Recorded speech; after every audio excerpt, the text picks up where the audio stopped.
details. Some were reports of balloons, airplanes, etc., but the percentage of unknowns hovered right around 22%.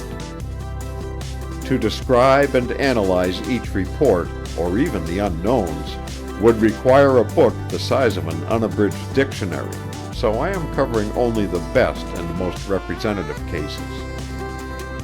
One day in mid-June, Colonel Dunn called me. He was leaving for Washington and he wanted me to come in the next day and give a briefing at a meeting.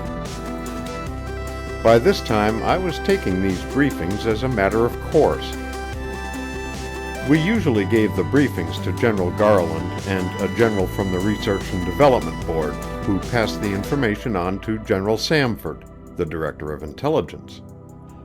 But this time, General Samford, some of the members of his staff, 2 Navy captains from the Office of Naval Intelligence, and some people I can't name were at the briefing. When I arrived in Washington, Major Fournet told me that the purpose of the meetings, and my briefing, was to try to find out if there was any significance to the almost alarming increase in UFO reports over the past few weeks. By the time that everyone had finished signing into the briefing room in the restricted area of the 4th floor B ring of the Pentagon, it was about 9:15 a.m. I started my briefing as soon as everyone was seated. I reviewed the last month's UFO activities. Then I briefly went over the more outstanding unknown UFO reports and pointed out how they were increasing in number, breaking all previous records. I also pointed out that even though the UFO subject was getting a lot of publicity, it wasn't the scare-type publicity that had accompanied the earlier flaps. In fact, much of the present publicity was anti-saucer. Then I went on to say that even though the reports we were getting were detailed and contained a great deal of good data, we still had no proof the UFOs were anything real. We could, I said, prove misinterpretation of known objects if we made a few assumptions. At this point, one of the colonels on General Samford's staff stopped me. "Isn't it true," he asked, "that if you make a few positive assumptions instead of negative assumptions, that you can just as easily prove that the UFOs are interplanetary spaceships? Why, when you have to make an assumption to get an answer to a report, do you always pick the assumption that proves the UFOs don't exist?" You could almost hear the colonel add, "Okay, so now I've said it." For several months, the belief that Project Blue Book was taking a negative attitude and the fact that the UFOs could be interplanetary spaceships had been growing in the Pentagon, but these ideas were usually discussed only in the privacy of offices with doors that would close tight. No one said anything, so the colonel who had broken the ice plunged in. He used the sighting from Goose Air Force Base, where the fireball had buzzed the C-54 and sent the OD and his driver belly-whopping under the command car as an example. The colonel pointed out that even though we had labeled the report unknown, it wasn't accepted as proof. He wanted to know why. I said that our philosophy was that the fireball could have been 2 meteors, one that buzzed the C-54 and another that streaked across the airfield at Goose Air Force Base.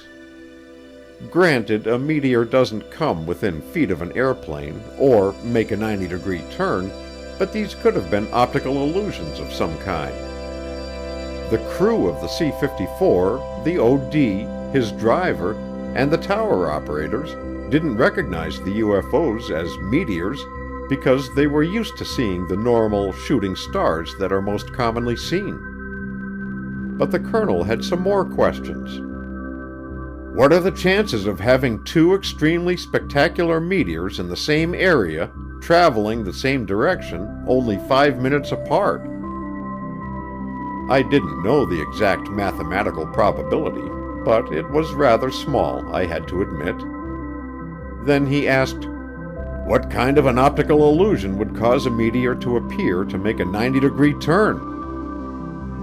I had asked our Project Bear astronomer this same question, and he couldn't answer it either.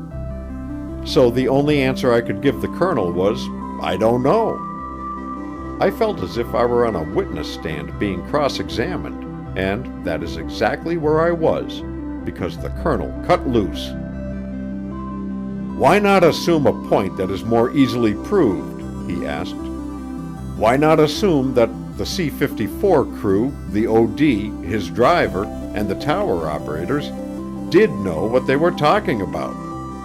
Maybe they had seen spectacular meteors during the hundreds of hours that they had flown at night and the many nights that they had been on duty in the tower. Maybe the ball of fire had made a 90-degree turn. Maybe it was some kind of an intelligently controlled craft that had streaked northeast across the Gulf of St. Lawrence and Quebec Province at 2,400 miles an hour. Why not just simply believe that most people know what they saw?" the colonel said, with no small amount of sarcasm in his voice. This last comment started a lively discussion, and I was able to retreat. The colonel had been right in a sense. We were being conservative, but maybe this was the right way to be. In any scientific investigation, you always assume that you don't have enough proof until you get a positive answer. I don't think that we had a positive answer yet. The colonel's comments split the group, and a hot exchange of ideas, pros and cons, and insinuations that some people were imitating ostriches to keep from facing the truth followed. The outcome of the meeting was a directive to take further steps to obtain positive identification of the UFOs. Our original idea of attempting to get several separate reports from one sighting so we could use triangulation to measure speed, altitude, and size wasn't working out. We had given the idea enough publicity, but reports where triangulation could be used were few and far between. Mr. or Mrs. Average Citizen just doesn't look up at the sky unless he or she sees a flash of light or hears a sound. Then, even if he or she does look up and sees a UFO, it is very seldom that the report ever gets to Project Blue Book. I think that it would be safe to say that Blue Book only heard about 10% of the UFOs that were seen in the United States. After the meeting, I went back to ATIC, and the next day Colonel Don Bauer and I left for the West Coast to talk to some people about how to get better UFO data. We brought back the idea of using an extremely long focal-length camera equipped with a diffraction grating. The cameras would be placed at various locations throughout the United States where UFOs were most frequently seen. We hoped that photos of the UFOs taken through the diffraction gratings would give us some proof one way or the other. The diffraction gratings we planned to use over the lenses of the cameras were the same thing as prisms. They would split up the light from the UFO into its component parts so that we could study it and determine whether it was a meteor, an airplane, or balloon reflecting sunlight, etc. Or we might be able to prove that the photographed UFO was a craft completely foreign to our knowledge. A red-hot A1 priority was placed on the camera project, and a section at ATIC that developed special equipment took over the job of obtaining the cameras, or, if necessary, having them designed and built. But the UFOs weren't waiting around till they could be photographed. Every day the tempo and confusion were increasing a little more. By the end of June, reports were coming from the eastern United States. In Massachusetts, New Jersey, and Maryland, jet fighters had been scrambled almost nightly for a week.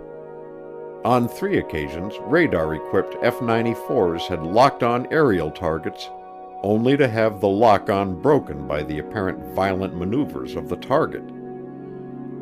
By the end of June, there was also a lull in the newspaper publicity about the UFOs.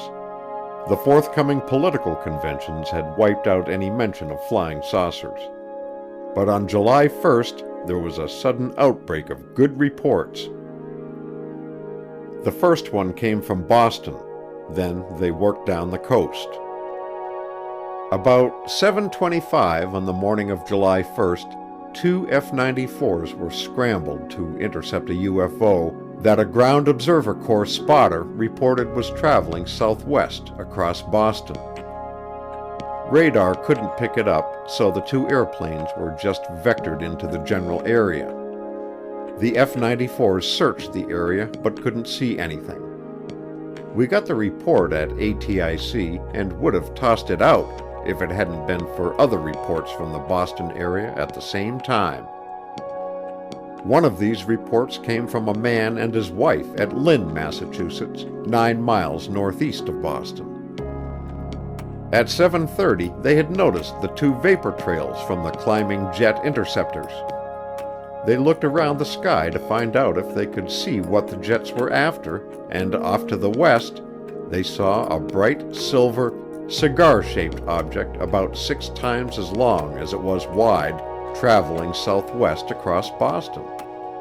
It appeared to be traveling just a little faster than the two jets. As they watched, they saw that an identical UFO was following the first one some distance back.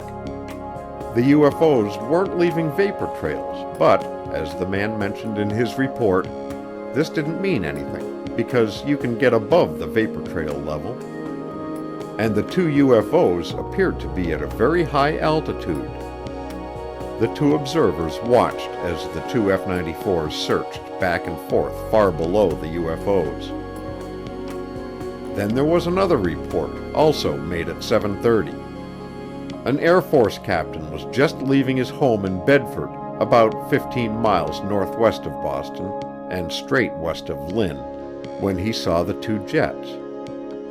In his report, he said that he too had looked around the sky to see if he could see what they were trying to intercept, when off to the east he saw a silvery cigar-shaped object traveling south. His description of what he observed was almost identical to what the couple in Lynn reported, except that he saw only one UFO. When we received the report, I wanted to send someone up to Boston immediately, in the hope of getting more data from the civilian couple and the Air Force captain. This seemed to be a tailor-made case for triangulation.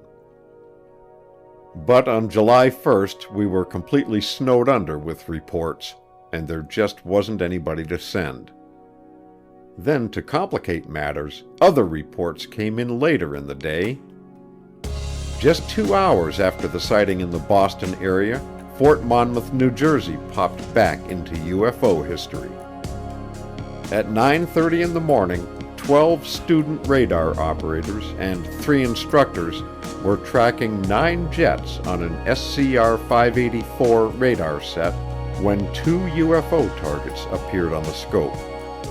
The 2 targets came in from the northeast at a slow speed, much slower than the jets that were being tracked, hovered near Fort Monmouth at 50,000 feet for about 5 minutes, and then took off in a terrific burst of speed to the southwest.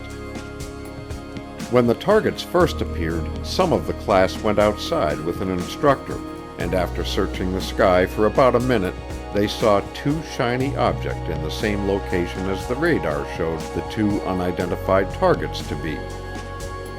They watched the 2 UFOs for several minutes and saw them go zipping off to the southwest at exactly the same time that the 2 radar targets moved off the scope in